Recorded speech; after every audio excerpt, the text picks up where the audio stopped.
Yeah. Let's give it up for Jeff. Give it up for yourselves, guys. Brick and Spoon, Gulfport, Mississippi. I'm from Mississippi.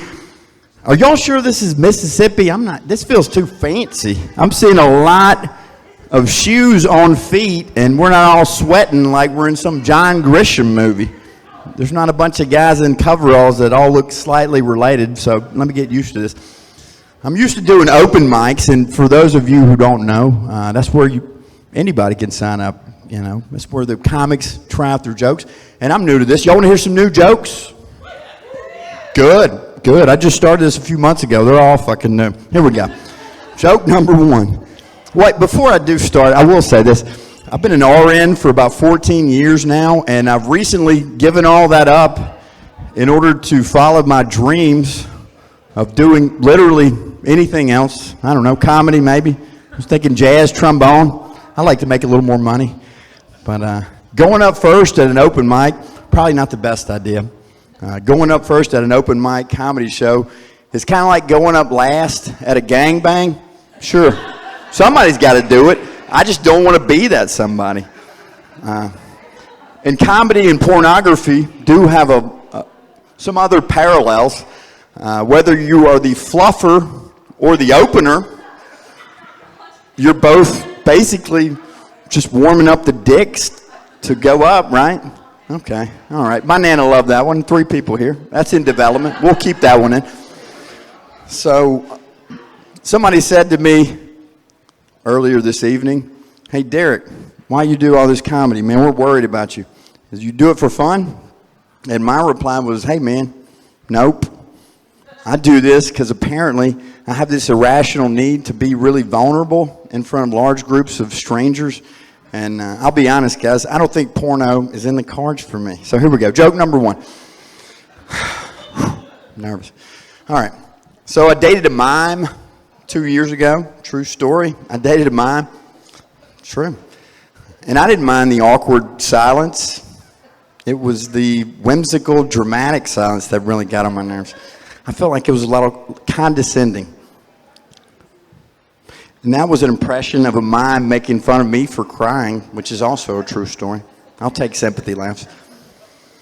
But dating's rough. Like Jeff was saying, anybody in here dating? I heard a few folks. Yeah, all right, there we go. There we go. There's a lot of pressure, man. A lot of pressure in dating, especially like a guy. There's pressure to perform, pressure to measure up. I was never personally worried, though, because I have it on good authority from all the women I've been with that my dick is just right. So I'm pretty sure that's female code for like humongous. Ladies, don't ruin that for me. We're all pretty sure that's what that means. So I'm recently married. Hey, thank you. One person. It's going well. Who knows? But I really feel like this could lead to something potentially really special. She could be the one, guys. We'll see. Who knows? Pretty early on in marriage, it becomes apparent that this is a bit of a power struggle. Not going to lie, it's a bit of a power struggle. You guys know what I'm talking about. It's kind of like Game of Thrones. Instead of fighting White Walkers, though, I've been fighting blue balls. So pretty both scary situations.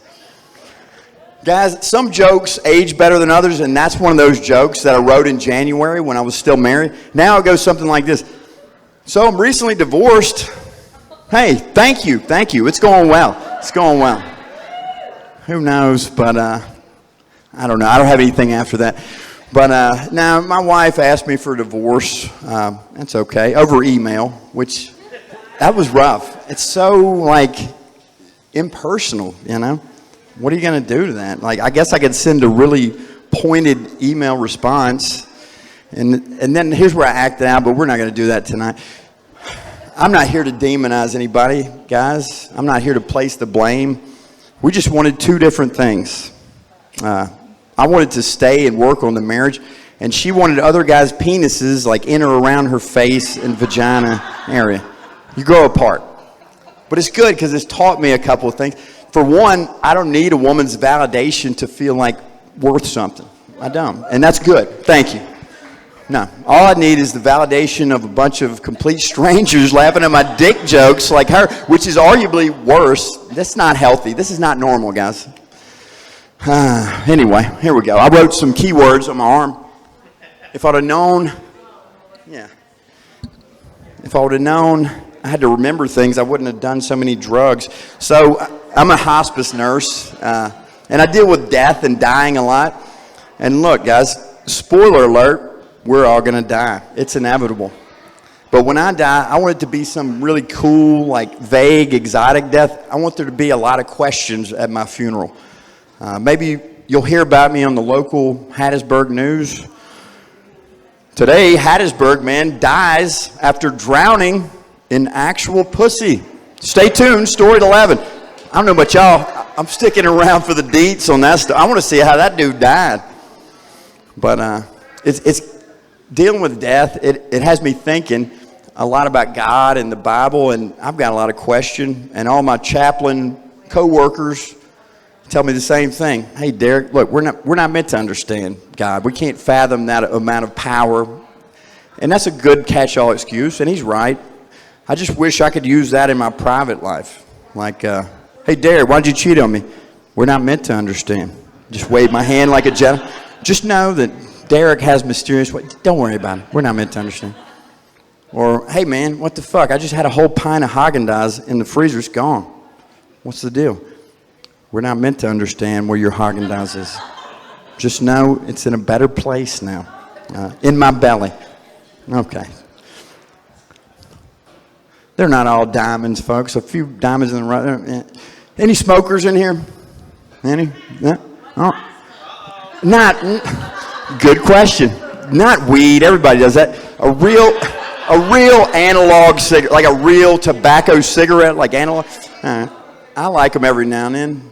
It's gotten to where I can't even smoke outside anymore without folks walking by, looking all disgusted, like, well, quite frankly, like I got my dick hanging out or something. So recently, I've started smoking with my dick out, and now I got to say, the smoking part, not so troublesome, because my dick is out. And that's called thinking with your head, folks. But now we got vaping, and I got to say, vaping, not nearly as cool looking. It's hard to be a rebel when you're vaping. Vaping is for when you want nicotine, but you also want to look like an Asian schoolgirl at a rave, and just not the same effect. And at least with a cigarette, you know when you're done. You thump it, you smoke it down to the butt, it's done. I'm sucking on this little robot dick all day long. You don't even have to ask anymore. Skynet has gone live, guys. The robots have won. I'm a closet vapor, which I'm just now realizing kind of sounds like a reluctantly homosexual ghost. Ooh, I'm a closet vapor. I haven't told my parents yet. All right, I just made that up on the way here. All right, one more. Anybody into role playing? In the boudoir? Yeah? No, sir, I don't mean dressing up like a wizard to play Magic the Gathering in Books A Million, although I hear that's delightful. I mean in the bedroom. My wife, my second ex-wife was into that. Here's a role I wish she would have played, that of an empathetic human being with feelings. That would have got my dick really hard. Look, that's a slippery slope. It's okay. But look, I don't want to have to dress like Johnny Depp just to get a hand job, okay? And I feel like we as humans are the only species who feel the need to like dress up and act like things that we aren't in order to fuck each other. It's like a little weird, right? You never hear of like two bears in the woods with elk carcasses draped over them talking and fucking each other like elk. I've yet to see one raccoon dressed like a cat trying to fuck another raccoon in some weird feline eyes wide shut scenario. All right, guys. That was a little high concept. I'm sorry. And by that, I mean I'm high and you guys aren't getting the concept. Hey, I'm Derek Shirley. You guys have been great. Thank you.